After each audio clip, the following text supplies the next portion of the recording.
Ternyata pesawat Starliner yang mereka tumpangi ini mengalami kebocoran helium. Dan selain itu, 5 dari 28 mesin pendorong mati ketika pesawat mendekati ISS. Dan juga, halo guys, selamat datang di Ruang Terbuka Hijau.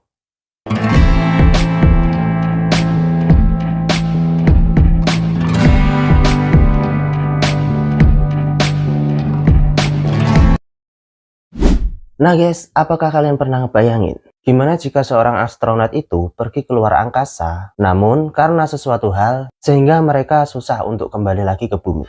Nah, jika kalian pernah membayangkan hal seperti itu, tampaknya bayangan kalian ini sekarang menjadi nyata guys. Ya, belakangan ini beredar kabar mengenai astronot NASA yang tidak bisa kembali lagi ke bumi dan masih harus menunggu lagi untuk bisa dipulangkan ke bumi ini guys. Wah, gimana nih guys? Sudah menjalankan misi untuk pergi keluar angkasa, namun karena sesuatu hal menyebabkan astronot tersebut tidak bisa lagi kembali ke bumi.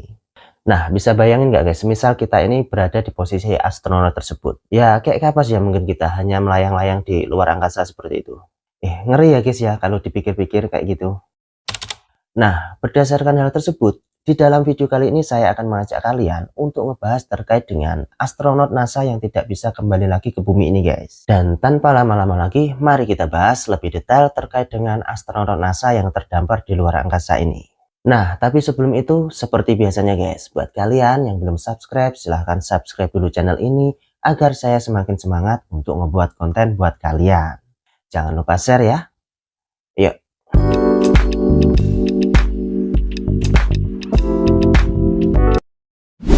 Nah, oke, kita langsung masuk ke pembahasan terkait dengan astronot dari NASA ini yang terdampar di luar angkasa.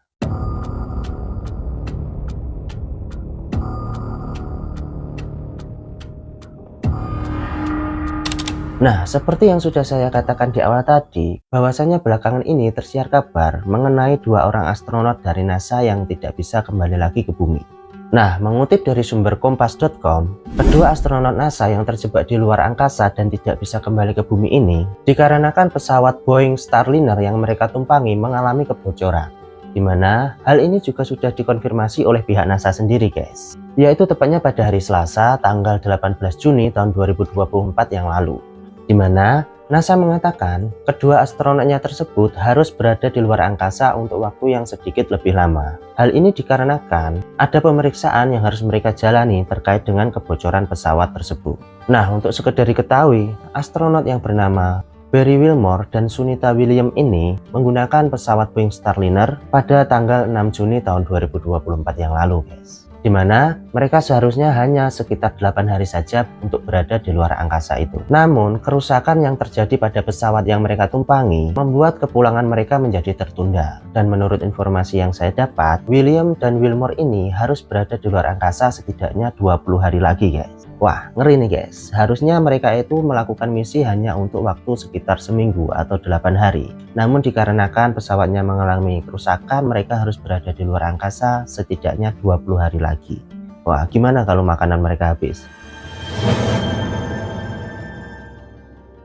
Nah, kemudian dibalik itu, apa sebenarnya misi yang dilakukan oleh kedua astronot NASA ini untuk terbang keluar angkasa guys? Ya, masih mengutip dari sumber kompas.com yang diambil dari Space, Barry Wilmore dan Sunita Williams ini bergabung dengan program penerbangan luar angkasa menggunakan Boeing Crew Space Transportation atau CST-100 Boeing Starliner. Atau dengan kata lain, kedua astronot tersebut menjadi astronot dari perusahaan Boeing yang ternyata juga memiliki tujuan untuk mengeksplorasi luar angkasa guys. Nah, baru dengar juga saya guys, ternyata perusahaan dari Boeing ini ternyata juga memiliki misi untuk mengeksplor luar angkasa. Ya, saya pikir cuma dari SpaceX dan NASA saja yang mengeksplor luar angkasa. Namun, ternyata Boeing ini juga mulai mengeksplor luar angkasa guys. Oke, lanjut. Ternyata perusahaan dari Boeing ini melakukan misi keluar angkasanya dikarenakan pada tahun 2014 yang lalu, NASA menyuruh perusahaan Boeing dan SpaceX untuk mengirim kru mereka ke ISS dari Amerika Serikat dalam waktu 3 tahun. Namun, ternyata target yang diberikan oleh NASA tersebut tidak bisa terpenuhi guys. Di mana SpaceX baru bisa mengirimkan kru mereka ke ISS dengan menggunakan pesawat Crew Dragon pada tahun 2020.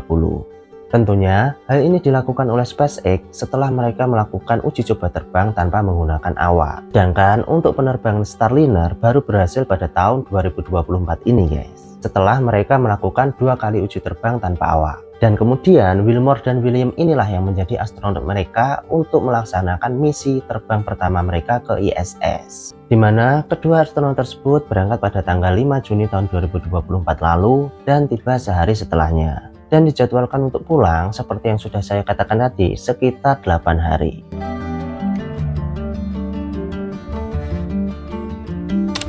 Namun ternyata nasib berkata lain guys. Ternyata pesawat Starliner yang mereka tumpangi ini mengalami kebocoran helium. Dan selain itu, 5 dari 28 mesin pendorong mati ketika pesawat mendekati ISS. Dan juga 4 mesin pendorong masih bisa dinyalakan, tapi satunya dibiarkan mati. Wah, ini sih ngeri guys. Baru pertama kali menjadi astronot dari Boeing, tapi langsung juga menjadi penjaga terlama ISS di luar angkasa. Ya, kalau bisa pulang, kalau enggak gimana guys?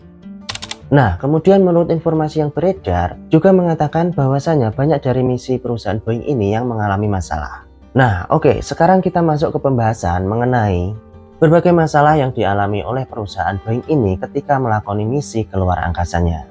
Ya, untuk diketahui, NASA telah menjalin kontrak dengan perusahaan Boeing ini untuk mengirimkan 7 kali penerbangan ke Stasiun Internasional Space-nya atau ISS. Yang berarti untuk saat ini masih ada sekitar 6 penerbangan lagi yang masih harus dipersiapkan oleh perusahaan Boeing ini. Namun, selama beroperasi, perusahaan Boeing dengan pesawat Starliner-nya ini seringkali mengalami masalah.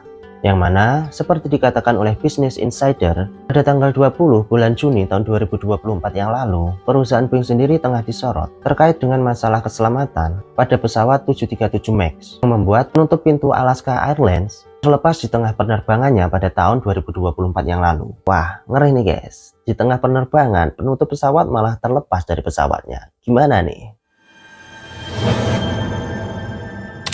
Lalu selain itu, misi uji Starliner yang pertama diterbangkan juga mengalami masalah, tepatnya pada tahun 2019 yang lalu, di mana pesawat tersebut mengalami salah sasaran di orbit karena masalah pengkodean perangkat lunak, sehingga jam internalnya mati selama 11 jam. Wah, ngeri nih guys, salah orbit loh. Untung pesawat ini merupakan pesawat tanpa awak. Coba jika pesawat ini berawak, mungkin astronot juga salah orbit juga, atau mengorbit planet-planet lain mungkin ya. Atau ya pasti sudah bisa ketemu alien di sana nanti. Nah, tapi tidak hanya itu juga guys.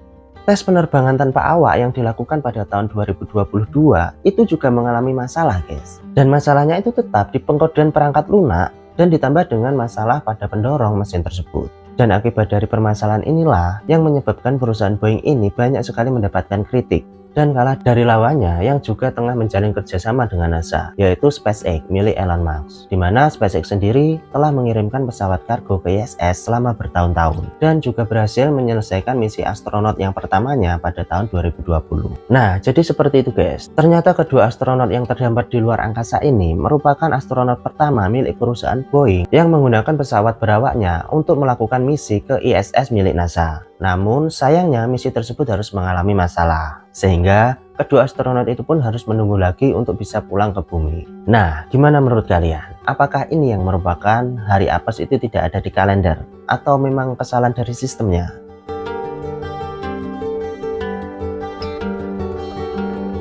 Nah, melihat dari hal tersebut, tampaknya segala sesuatu yang berhubungan dengan luar angkasa itu memiliki resiko yang sangat tinggi ya guys ya.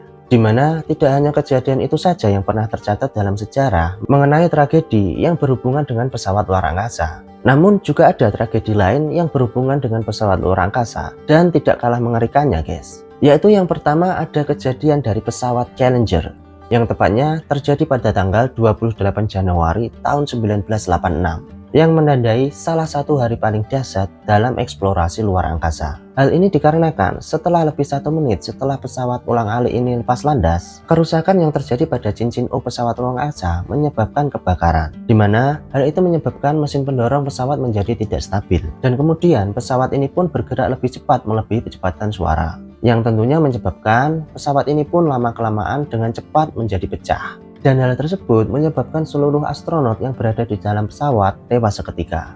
Dan akhirnya program dari pesawat ulang-alik ini diberhentikan sementara dan dibentuk tim investigasi.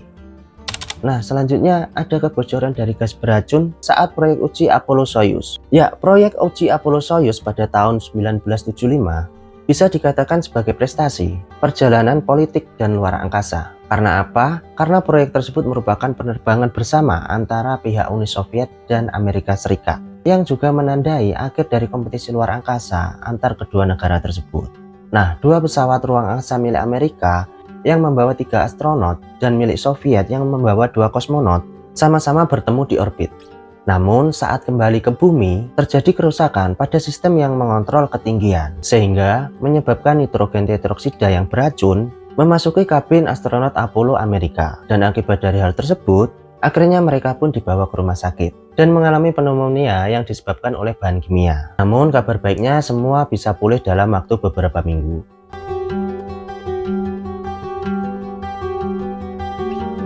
Nah, selain dua kejadian tersebut, masih ada lagi guys, yaitu kejadian dari pengorbit pesawat ulang-alik Columbia yang hancur. Nah, kejadian ini terjadi saat pesawat veteran Columbia ini memasuki bumi, di mana pada saat pesawat ini kembali dari misi pertama penerbangan pesawat ulang-alik pada tahun 1981, di mana pada saat pesawat ini memasuki atmosfer bumi, pengorbit pesawat ulang-alik ini pecah secara berkeping-keping dan otomatis menewaskan keseluruhan astronot yang berada di dalam pesawat tersebut. Setidaknya ada 7 astronot yang berada di pesawat ulang-alik tersebut guys. Wah, ngeri ya guys ya. Padahal sebelumnya itu sudah diketahui ada sepotong kecil busa isolasi yang terlepas dari tangki bahan bakar selama peluncuran.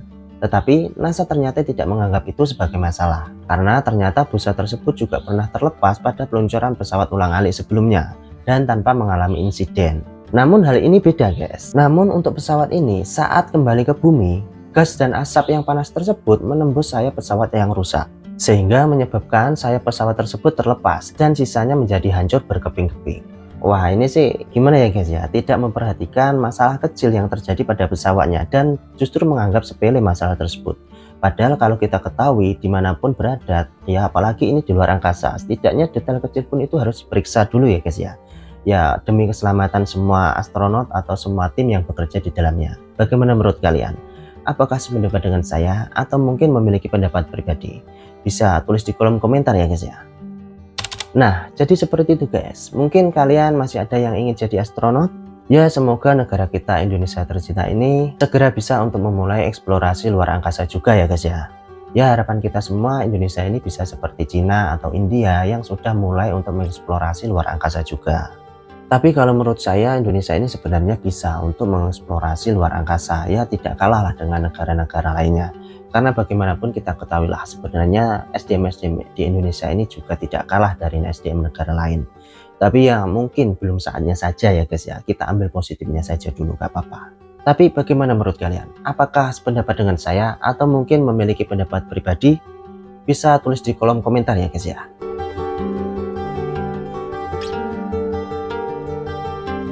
Nah oke guys, mungkin itu dulu sedikit pembahasan di video kali ini. Ya semoga dengan adanya video ini sedikit bisa menambah wawasan kita ya guys ya. Ya semoga negara kita tercinta ini bisa semakin maju dan bisa untuk bersaing dengan negara-negara lainnya, terlebih dalam hal eksplorasi luar angkasa. Oke, dan tidak lupa jika ada yang salah dalam pengucapan kata ataupun penyampaian informasi, tolong dikoreksi dan tolong dimaafkan.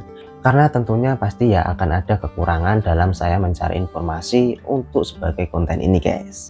Dan juga buat kalian yang ingin request terkait dengan pembahasan di video selanjutnya, bisa tulis juga di kolom komentar. Oke, saya Rian Darmawan dari Ruang Terbuka Hijau. Sampai ketemu di video selanjutnya. Bye.